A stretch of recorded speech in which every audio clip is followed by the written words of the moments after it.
O fruto do Espírito em relação a Deus e ao próximo. Texto áureo. Mas o fruto do Espírito é caridade, gozo, paz, longanimidade, benignidade, bondade, fé, mansidão e temperança. Gálatas 5:22. Verdade aplicada. É fundamental, após a conversão, andar em espírito para vencer as inclinações da natureza pecaminosa e manifestar o fruto do Espírito no dia a dia. Objetivos da lição: apresentar a importância do fruto do Espírito, expor a necessidade de produzirmos frutos e compreender que devemos frutificar em toda boa obra. Texto de referência: Gálatas capítulo 5, versículo 13 ao versículo 22. Porque vós, irmãos, fostes chamados à liberdade. Não useis então da liberdade para dar ocasião à carne, mas servir-vos uns aos outros pela caridade. Porque toda a lei se cumpre numa só palavra, nesta: amarás o teu próximo como a ti mesmo. Diga, porém, andai em espírito, e não cumprireis assim a concupiscência da carne. Mas o fruto do Espírito é caridade, gozo, paz, longanimidade, benignidade, bondade, fé, mansidão e temperança. Leitura complementar. Lucas 8, versículo 4 ao 15. A parábola do semeador. João 15:5. Juntos a Cristo produzimos frutos. João 15:16. Deus nos chamou para produzirmos frutos. Romanos 14:17. O reino de Deus é justiça, paz e alegria. Efésios 5:9. O fruto do Espírito é bondade, justiça e verdade. Efésios 5:18. Precisamos ser cheios do Espírito Santo. Introdução. Estudaremos na presente lição que o mesmo Espírito que concede os dons espirituais também quer produzir em nós as qualidades do caráter de Cristo, para que nós sejamos conforme a sua imagem, a imagem de Cristo, para a glória de Deus. Capítulo 1. O fruto do Espírito. O mesmo Espírito que aplica nos discípulos de Cristo a obra salvífica do Senhor, concede poder para anunciar o Evangelho, que também concede dons espirituais capacitando os salvos para a edificação da Igreja, também produz nos mesmos o fruto com as qualidades do caráter de Cristo, operando e conduzindo-nos no caminho do contínuo e indispensável crescimento e também do aperfeiçoamento na obra de Deus. Sendo assim, devemos ter o entendimento de que as 9 virtudes referidas pelo apóstolo Paulo em Gálatas 5:22 são elementos de um mesmo fruto, como se fossem gomos de uma mesma fruta. 1.1. Jesus nos escolheu para darmos frutos. Andar no Espírito aponta para outro percurso e também para uma nova realidade de vida. Esta nova direção nos faz despir-nos dos velhos hábitos e assumirmos as condições de filhos de Deus para darmos frutos. Sendo estes frutos resultados da atuação do Espírito Santo na vida daquele que se entrega a Deus, afinal, Jesus espera que nós, seus discípulos, sejamos frutíferos para o reino de Deus. Warren Wiersbe comenta: devemos lembrar que esse fruto é produzido para ser consumido, não apenas para ser admirado ou usado como enfeite. As pessoas ao nosso redor estão famintas de amor, alegria, paz e todas as outras graças do Espírito. Quando encontram este fruto em nossa vida, percebem que temos algo que lhes falta. Não damos frutos para o próprio consumo, mas sim para que outros sejam alimentados e ajudados e para que Cristo seja glorificado. A carne pode produzir resultados que atraem o louvor dos homens, mas não é capaz de produzir fruto que glorifique a Deus. É preciso ter paciência, um ambiente agradável ao espírito, andar na luz, possuir a semente da palavra de Deus e ter um desejo sincero de honrar a Cristo. 1.2. O fruto do Espírito nos faz parecidos com Cristo. O fruto do Espírito é a demonstração do Espírito na vida do crente. O apóstolo Paulo, em sua carta aos Gálatas, apresenta o fruto do Espírito individualmente. Entretanto, o apóstolo relaciona 9 virtudes que auxiliam os crentes a serem parecidos com Cristo. Nessa perspectiva, os crentes em Jesus, parecidos com Jesus, devem ser notados em seu modo de viver através da evidência do fruto do Espírito em suas obras e comportamentos. Devemos lembrar de que o caráter e as ações de Cristo são um exemplo de santidade que Deus deseja implantar na vida do cristão através da atuação do Espírito Santo. O pastor Antônio Gilberto faz um comentário sobre esse tema. De que tipo de fruto Jesus estava falando em João 15, versículo 1 e 16? A resposta nos é dada em Gálatas 5:22. O fruto do Espírito é caridade, gozo, paz, longanimidade, benignidade, bondade, fé, mansidão, temperança. Em outras palavras, o fruto do Espírito é no crente a existência de um caráter semelhante a Cristo, um caráter que testemunha de Jesus e que o revela em seu viver diário. É a expressão externa da natureza santa de Deus no crente. É o desdobre da vida de Cristo manifesta no cristão. Como é que o povo à nossa volta está vendo Cristo em nós? Em família, no emprego, nas viagens, na escola, na igreja, nos relacionamentos pessoais, nos tratos, nos negócios, no lazer, no porte em geral, na vida cristã. 1.3. Paulo deu ênfase ao fruto do Espírito. Em contraste com as obras da carne, Paulo expõe que o fruto do Espírito é uma implicação natural de uma ação de amadurecimento na vida do crente. Se bem observado, podemos notar uma tríplice divisão entre as 9 qualidades do fruto do Espírito, a saber: primeiro, relacionamento com Deus, a caridade, o gozo e a paz. Segundo, relacionamento com os outros, longanimidade, benignidade e bondade.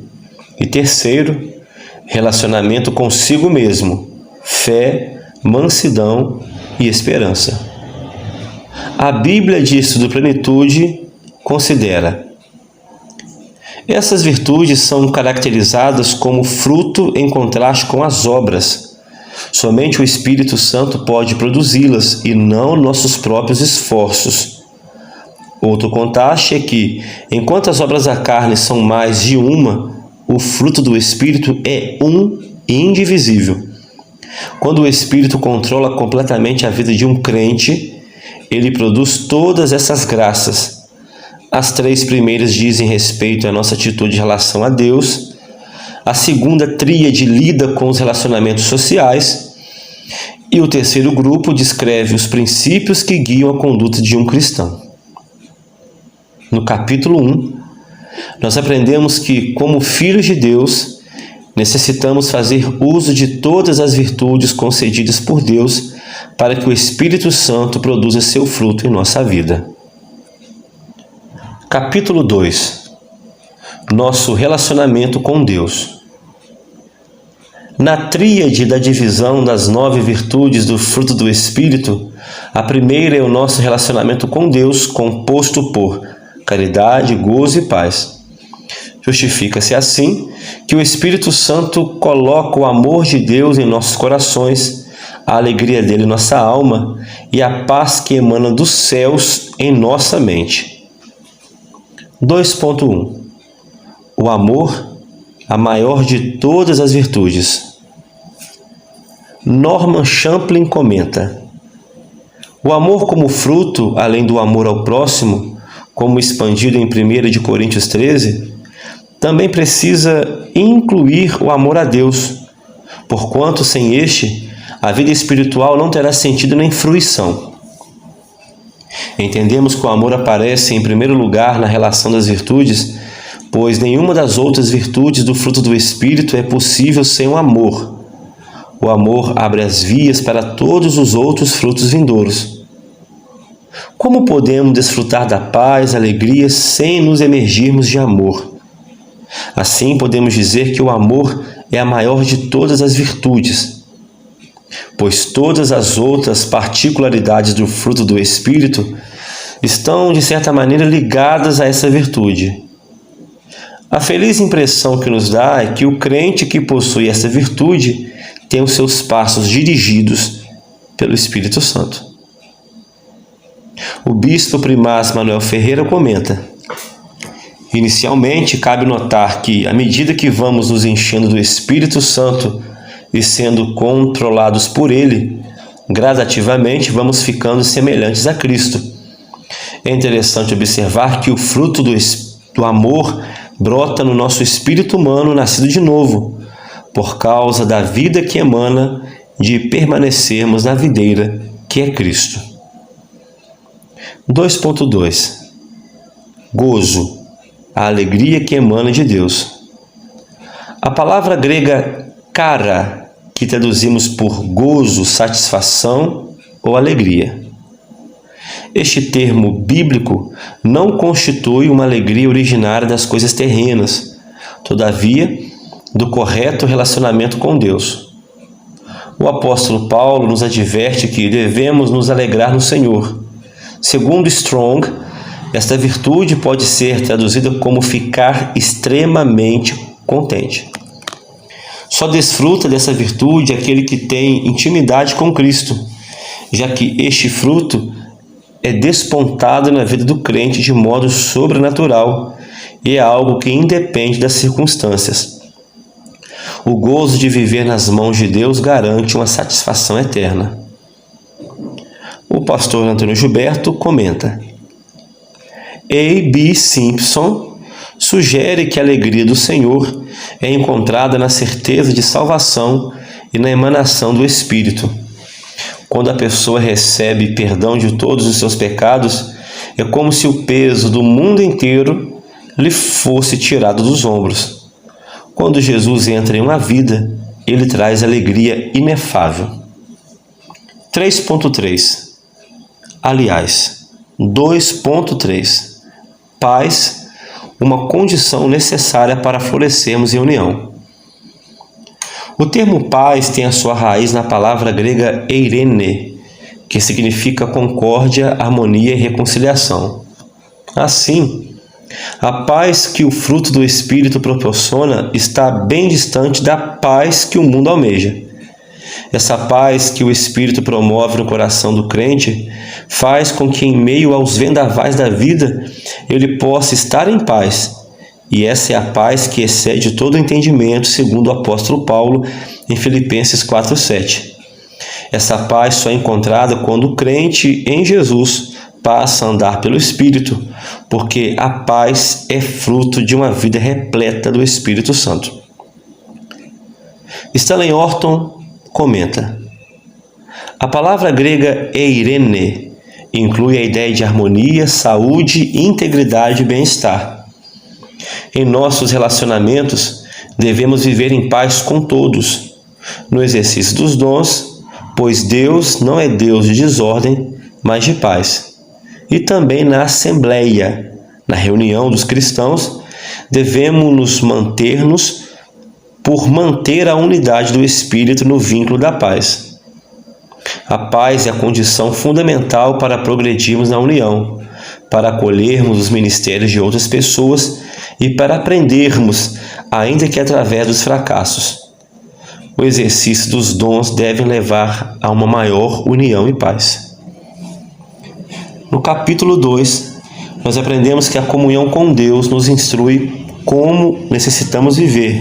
Entretanto, é o próprio Espírito que distribui o fruto sobre cada um de nós, para que tenhamos o caráter semelhante ao de Cristo. Capítulo 3. O nosso relacionamento com o próximo.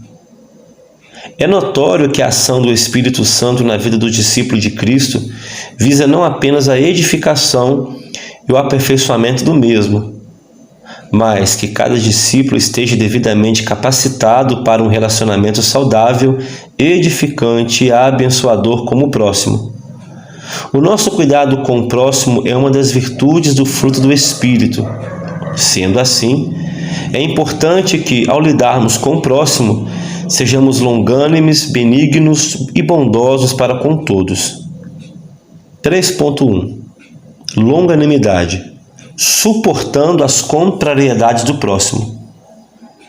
Se bem observado na Bíblia, a longanimidade tem a definição de paciência, tolerância e constância.